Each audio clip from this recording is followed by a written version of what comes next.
Hello everyone, now let us discuss about classification of controlled release drug delivery systems. The controlled release drug delivery systems are broadly categorized into two types. The first one is on the basis of technical sophistication and the second one is on the basis of route of administration. On the basis of technical sophistication, CRDDS can be categorized into three major classes. They are rate programmed DDS, stimuli activated or stimuli responsive DDS, and site targeted drug delivery systems. The rate programmed DDS are further classified into dissolution controlled drug delivery systems, diffusion controlled DDS, erosion controlled DDS, and a combination of dissolution, diffusion, and or erosion controlled drug delivery systems. All the above systems of rate programmed drug delivery systems can be designed in one of the following ways.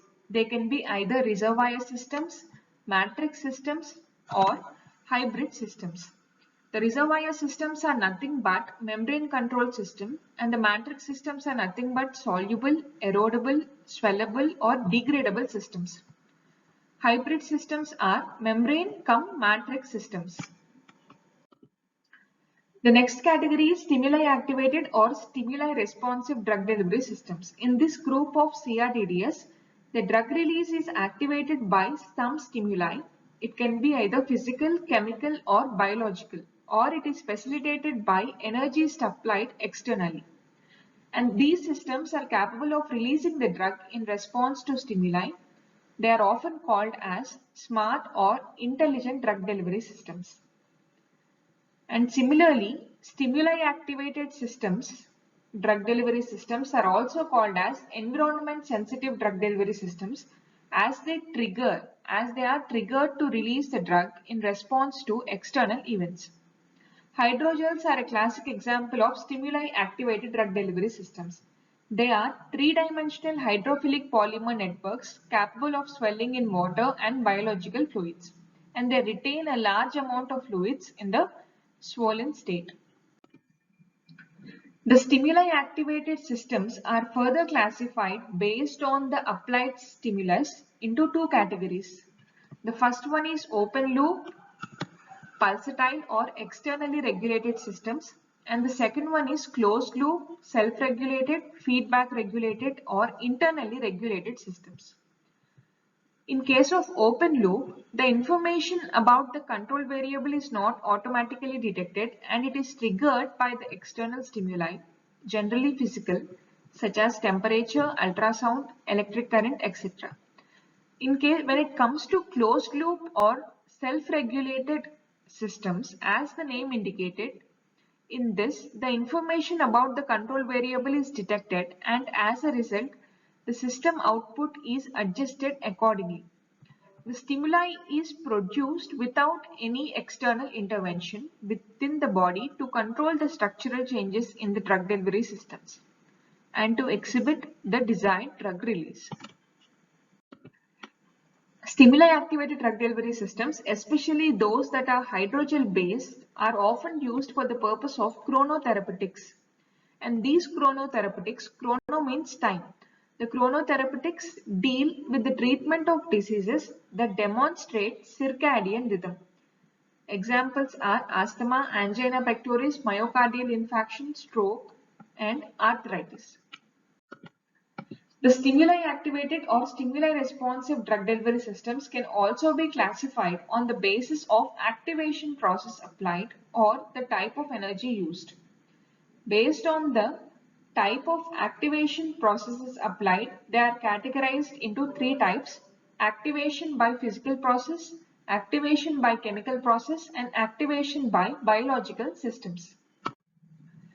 Now, the various examples of stimuli activated drug delivery systems that are activated by physical processes are osmotic pressure activated DDS, hydrodynamic pressure activated DDS, vapor pressure activated DDS, mechanical force activated DDS, magnetically activated drug delivery system, thermally activated or temperature responsive drug delivery system, photo activated DDS, photo mechanical waves activated DDS, sonophoresis activated or ultrasound activated DDS, electrically activated drug delivery systems, that is iontophoresis or electroporation.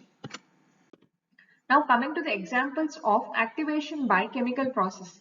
They are broadly categorized into 4 types: pH activated drug delivery systems, ion activated drug delivery systems, hydrolysis activated drug delivery systems, and chelation activated drug delivery systems. The pH activated drug delivery systems are further categorized into pH dependent solubility system, pH dependent erosion or degradation systems, and finally pH dependent swelling systems. Now coming to activation by biological systems. They are categorized as enzyme activated drug delivery systems, antibody interaction activated drug delivery systems, antigen activated drug delivery systems, and inflammation activated drug delivery systems. The enzyme activated drug delivery systems are further classified as urease responsive DDS and glucose responsive DDS. Now coming to the third category, that is site targeted drug delivery systems. Site targeted drug delivery systems refers to systems that place the drug at or near the receptor site or site of action. The site targeted drug delivery systems can be classified into 3 broad categories based on the order of targeting. They are first order targeting, second order targeting, and third order targeting. So first of all, what is first order targeting? It refers to drug delivery systems that deliver the drug to capillary bed or the active site. In case of second order targeting, additional specificity is seen. It refers to drug delivery system that delivers the drug to a special cell type such as a tumor cell and not the normal cell. Here, the drug delivery system specifies the difference between normal cell and tumor cell. Next one is third order targeting. It refers to drug delivery that delivers the drug intracellularly. And the site targeted drug delivery systems have also been characterized into 2 categories. The first one is passive targeting and the second one is active targeting. Passive targeting refers to natural or passive disposition of a drug carrier based on the physicochemical characteristics of the system in relation to the body. Active targeting. The second one is active targeting. It refers to alteration of the natural disposition of the drug carrier, directing it to special cells or specific cells, tissues or organs. Example is use of ligands or monoclonal antibodies which target specific sites. Now coming to carriers. Drug targeting often requires carriers for the selective delivery and they can serve the following purposes. They protect the drug from degradation after administration. They improve the transport or delivery of the drug into the cells. They decrease the clearance of this drug, and the combination of all the above features are achieved by carriers. Carriers for drug targeting are mainly of 2 types based on their binding. When the first category is carriers are covalently binded with the drug, and the second category is carriers are non-covalently binded to the drug. When it comes to first category, in first case the carriers are covalently bounded to the drug. Here the drug release is required for the pharmacological activity. And in the second category the carriers are non-covalently bounded to the drug. Here a simple uncoating of the drug is required for the pharmacological activity. Example is liposomes. Now coming to the various examples of carriers that are used for drug targeting.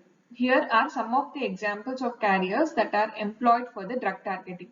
They are polymeric carriers for drug targeting, albumin as carrier for drug targeting, lipoproteins as carriers for drug targeting, and liposomes as carriers for drug targeting.